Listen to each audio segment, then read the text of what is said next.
Cruise update time. I'm 60 days away from my cruise on the adventure of the seas from Nassau, Bahamas to the Western Caribbean. And I don't know if I'm prepared. I need your help. I got some checklists, but I don't know how good they are. Let's talk about it.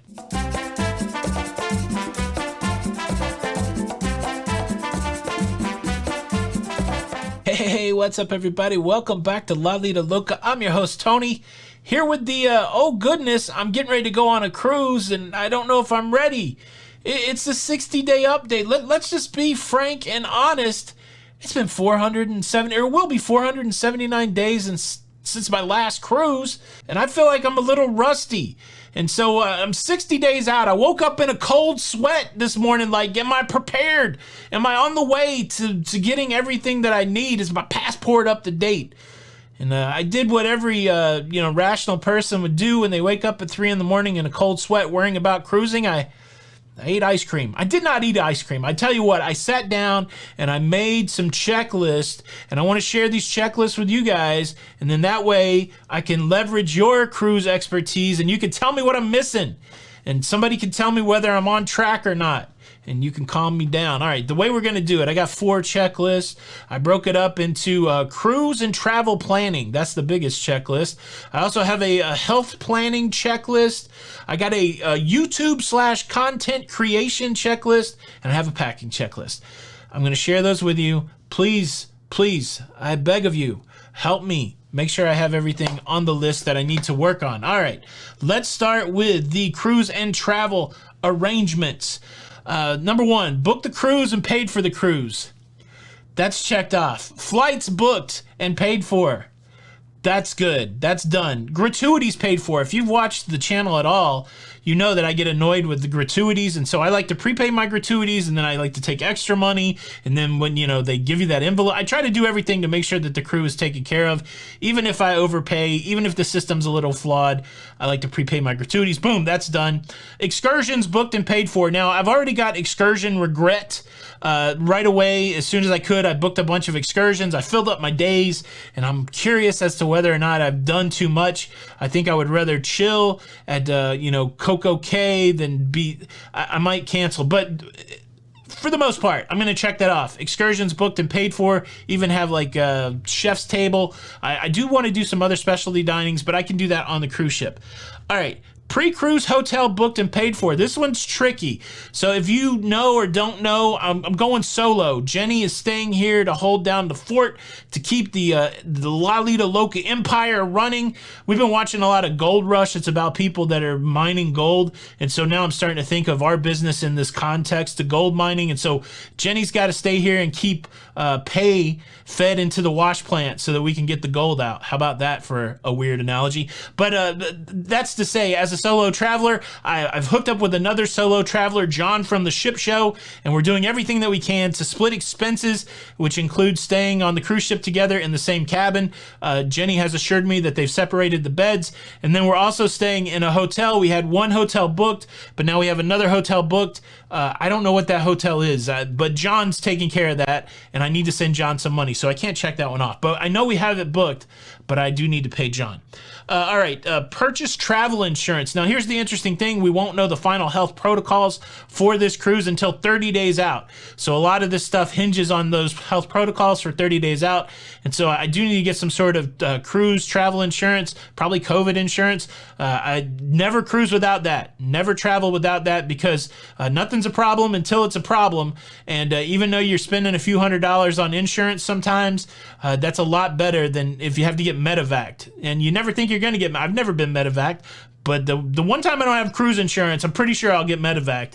Nothing's a problem until it's a problem. But I'm not going to get it until I know what those health protocols are.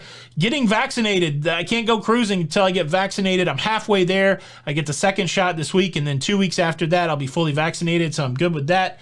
Bahamas has a health visa, but again, we got to wait until about 30 days out to figure out if the protocols are still the same. And that health visa includes things like getting a test.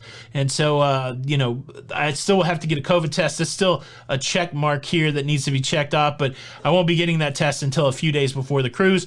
And then online check-in, I could do that now, but John's been on vacation. I want to get with John before I do the online check-in, because that's when you set up your shipboard account and all that stuff. All right, let's move to the health and wellness checklist. Again, this isn't going to be the same for everybody, but for me, over the last year, during the pandemic, during the COVID, I put on some extra weight, and so I would like to lose some of that weight before I go cruising. I've had some periods where I've lost some weight this year, where I've gained some weight, and now I have a very defined time frame, 60 days, to see if I can lose some LBSs. Here's the interesting thing about me. If you've ever cruised with me, and I know there's people out there who have, I'm a pretty big guy, but when my fitness is good, like when my walking fitness is good, I can keep up, and I can walk miles. But I haven't been walking a lot in this last year, and so I got to get my walking fitness back up. You know, of course, you got to walk a lot on the cruise ship, and who knows about these excursions. So I definitely have to work on that. And then I've advocated for a while, like some of the stories that used to scare me about cruise ships were people that they would get sick and they couldn't get the kind of like medical care that they needed right away, and that would compound and become something worse. And so it really made me think that if you're going to go cruising with any kind of frequency, you should make sure that you get your yearly physical. I don't know the last time I've had a yearly physical, but we finally are on the books to get a physical. That will happen before I cruise. So that's on my health and wellness checklist. Anything else you think I should take vitamins? Wish I do. You know, maybe get a base tan. I don't know. But that's my health and wellness checklist. And now let's talk about YouTube content. So we got YouTube and content creation, and then we got packing. Let's talk YouTube for a little bit. What I normally do before I go cruising is I try to write down a list of things that I would like to film. We're in an interesting time in our history here in Lido Loca. We're coming up on 4 years, and we've probably made every kind of cruise content that you can imagine, and maybe even invented a couple forms of cruise content. But, you know, we've done the cruise vlogs, we've done the cruise tips, you know, we've done ship tours. Of course, we do the cruise news. We were doing cruise news before COVID. We'll continue to do cruise news. We also, like, you know, the cruise wars. That was an original idea, some sort of cruise debate. We're kind of making a reaction to people's reactions. And so it's a challenge. I've already started thinking about this. Will the content that we made before COVID be the same that will I vlog on this cruise, for example? And when I first started making content, my philosophy was like, I'll make it and then people will love it. And if they don't love it, then too bad. This is what I'm making. And then I've evolved to realize that if I want to have my messages be heard, if I want to be successful on this platform, that you have to understand what people want to see and then figure out how to put your own twist on it. And so I think you guys can see that. I don't think that's a big secret. And so every day I'm looking like, what are you guys interested in? What's the world talking about? How can I put my own spin on that? And so I'm trying to figure out how to do that in the context of this cruise coming up. So any feedback would be helpful. You want to see some vlogs, you want to see some tips, you want to see some ship tours, you want to see it all, you want cruise news. You know, I love the feedback, and I'll figure out some way to navigate that. But that's my first thing when I think about YouTube. What am I going to make when I go on this cruise? The second thing is, it's been a while since I've upgraded my gear, and I kind of committed to not upgrading my gear until I go on a cruise again. That's happening. And so I've got a couple new cameras that I need to learn how to use. That's the big thing. Everybody gets a little gear happy before they go cruising, and then they just maybe leave it in the box, and then they're on the cruise ship going, I don't know how to use this thing. So that's the one thing. I've got some gear in already, so I need to start working through that gear. I need to start figuring out how to use the gear. And then on top of that, I just need to organize my gear. I need to figure out what I want to take on the cruise ship and organize the gear. And then finally, I want to have some shows kind of already completed and uploaded to YouTube. I'm a daily uploader. This is what we do. We make content on that. We make something from nothing on a daily basis to educate and inform and to connect people in community. That's kind of the mission statement. And so I need that to continue while I'm on the cruise ship. And I'll try to go live and stuff on the cruise ship. If the internet's good, I might be uploading new videos on a daily basis. But it would be nice not to have that pressure. If I already have some stuff created, made, that we can still continue to give you guys content on a daily basis, that's where I want to be. And so I would love to have that out of the way. That's always a goal. I never seem to execute that well. And like the week before the cruise, I'm always bummed out because I haven't made anything. I've got it on this list early. And so hopefully that will be, you know, the problem is so much of what we do is topical. And so it's really hard to make content today that might have relevance in a month. but I think I can do that. And that's something that I think would relieve the stress while I'm on a cruise. So I got to make some stuff. So that is the content creation YouTube portion. We're going to talk about packing in a second, but let's continue to talk about YouTube. Every day I'm asking you to subscribe, and today's no different. This is the invitation. If you like staying up to date with everything that's going on in cruising, please subscribe with the notification bell on. We're closing in on 80,000 subscribers, only a few hundred away, so if you can help us out, that would be great. Statistically, it says only about 50% of the people that watch the videos subscribe, and you may be going, why is this dude asking us to subscribe every day? It's funny. Let me tell you, there's two reasons. The first reason is you want the robots, you want the algorithm to think that your content is worthy to show other people. And one of the signals that YouTube uses is view velocity. And so imagine if I drop the show, that's why they tell YouTube people to make your show come out at the same time whenever you release it. And so if everybody gets this idea that at 1 o'clock every day there's going to be a Lido Loca show and you're subscribed and you get the notification, then a whole lot of people watch that video in the first hour. That's a signal to YouTube that they should show this video to more people. So that's kind of what you want as a creator. You want YouTube to show your video to more people. And so that's really one of the reasons why, you know, we ask people to subscribe. At the end of the day, for me, you know, success is people watching the video. So views is really the number. And, you know, the pay component for YouTube is tied to views. It's not tied to subscribers. So really the thing that you're hoping for is to get all the signals to align so that a lot of people watch your video. But the other thing that YouTube's done, and I'm a gamer from way back, you know, I was that first generation that had video games. There is a psychological thing that goes on in games. It's kind of the quest and reward psychology, and YouTube even has that set up. At 100,000 subscribers, they give you a plaque. And that's what I want, because I'm on a quest. I started this quest 4 years ago with my lovely princess, and I'm on a quest, and you know, now I want to slay the dragon and get that plaque.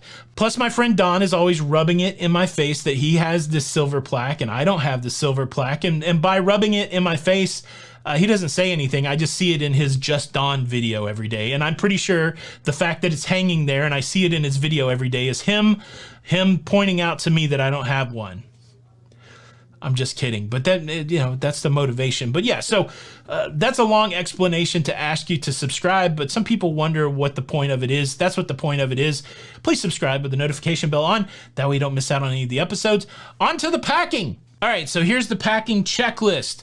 I got to get some new clothes. My cruise wardrobe from 470 days ago is outdated, maybe a little too small. I got to get some new clothes, and I got to get some new shoes. And if you know anything about shoes, that's another thing. You don't want to wait until you're going to use them to break them in. So I need to pretty quickly, and plus I'm going to order most stuff online, and so I don't need the, you know, there's a lead time to all that. So I need to do that within the next 10 days, I think. I need to order some clothes, and here's the challenge. I really feel like I'm going to lose some weight, so I got to work some sort of, I got to get an abacus and figure out, you know, what size I should get, and will I reach that size, or do I just wear clothes that are too big on the cruise?